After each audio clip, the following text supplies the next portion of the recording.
Capítulo 6, com o tema Gideão. De novo, os israelitas fizeram o que o Senhor reprova. E durante 7 anos ele os entregou nas mãos dos midianitas. Os midianitas dominaram Israel. Por isso, os israelitas fizeram para si esconderijos nas montanhas, nas cavernas e nas fortalezas. Sempre que os israelitas faziam as suas plantações, os midianitas, os amalequitas e os outros povos da região a leste deles as invadiam. Acampavam na terra e destruíam as plantações ao longo de todo o caminho, até Gaza, e não deixavam nada vivo em Israel, nem ovelhas, nem gado, nem jumentos.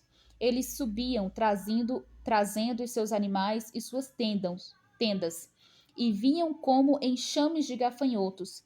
Era impossível contar os homens e os seus camelos. Invadiam a terra para devastá-la.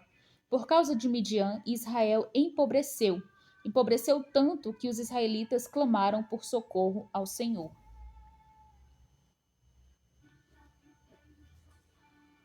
Quando os israelitas clamaram ao Senhor por causa de Midian, ele lhes enviou um profeta que disse: Assim diz o Senhor, o Deus de Israel: Tirei vocês do Egito, da terra da escravidão.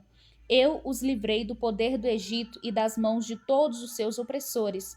Expulsei-os e dei a vocês a terra deles. E também disse a vocês: Eu sou o Senhor, o seu Deus. Não adorem os deuses dos amorreus, em cuja terra vivem, mas vocês não me deram ouvidos. Então o anjo do Senhor veio e sentou-se sob a grande árvore de Ofra, que pertencia ao Abiesrita, Joás. Gideão, filho de Joás, estava malhando trigo no tanque de prensar uvas, para escondê-lo dos midianitas. Então o anjo do Senhor apareceu a Gideão e lhe disse: O Senhor está com você, poderoso guerreiro. Ah, Senhor. Gideão respondeu: Se o Senhor está conosco, por que aconteceu tudo isso?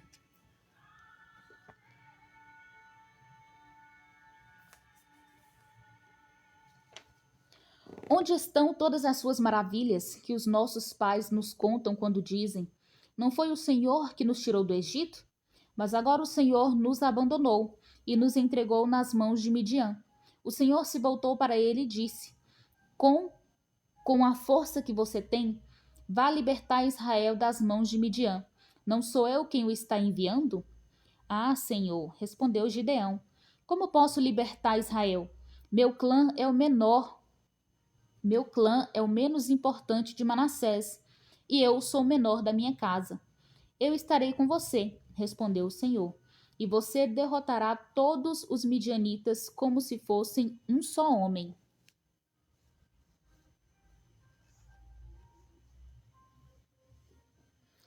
E Gideão prosseguiu: se de fato posso contar com o teu favor, dá-me um sinal de que és tu que estás falando comigo.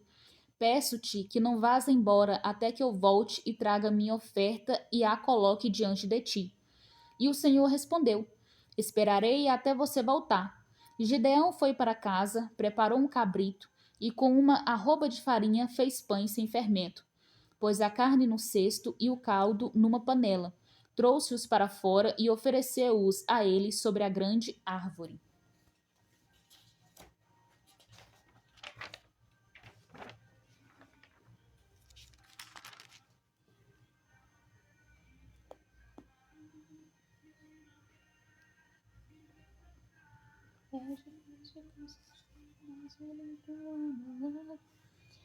E o anjo de Deus lhe disse: Apanhe a carne e os pães sem fermento, ponha-os sobre esta rocha e derrame o caldo.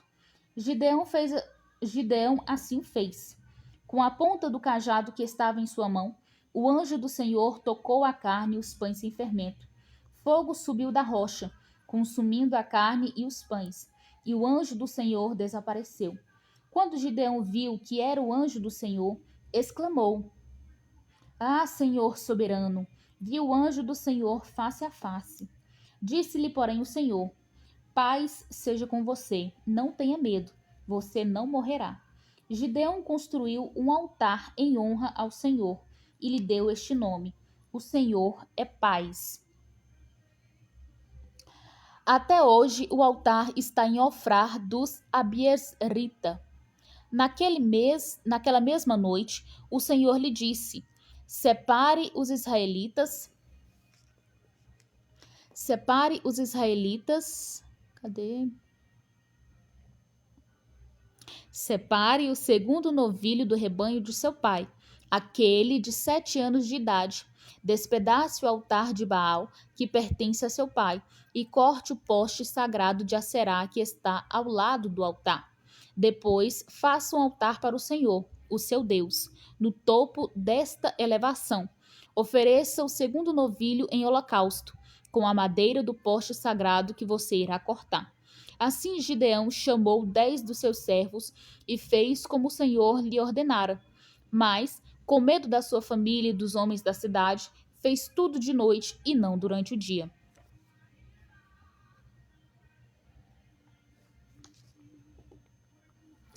De manhã, quando os homens da cidade se levantaram, lá estava demolido o altar de Baal, com o poste sagrado ao seu lado, cortado, e com o segundo novilho sacrificado no altar recém-construído. Perguntaram uns aos outros: quem fez isso? Depois de investigar, concluíram: foi Gideão, filho de Joás. Os homens da cidade disseram a Joás: traga o seu filho para fora, ele deve morrer, pois derrubou o altar de Baal e quebrou o poste sagrado que ficava ao seu lado. Joás, porém, respondeu à multidão hostil que o cercava: vocês vão defender a causa de Baal? Estão tentando salvá-lo? Quem lutar por ele será morto pela manhã. Se Baal fosse realmente um deus, poderia defender-se quando derrubaram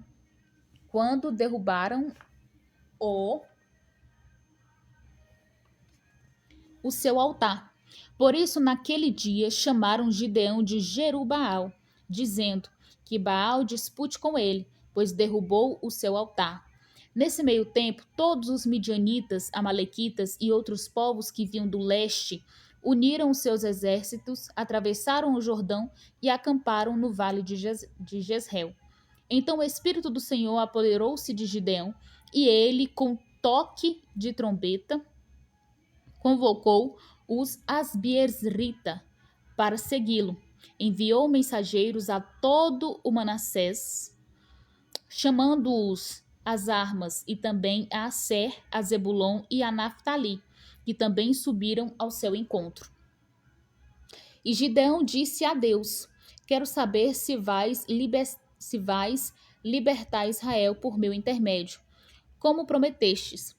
Vê, colocarei uma porção de lã na eira.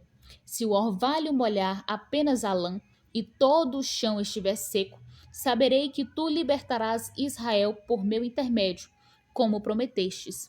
E assim aconteceu. Gideão levantou-se bem cedo no dia seguinte, torceu a lã e encheu uma tigela de água do orvalho.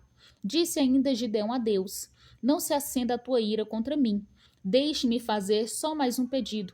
Permite-me fazer mais um teste com a lã.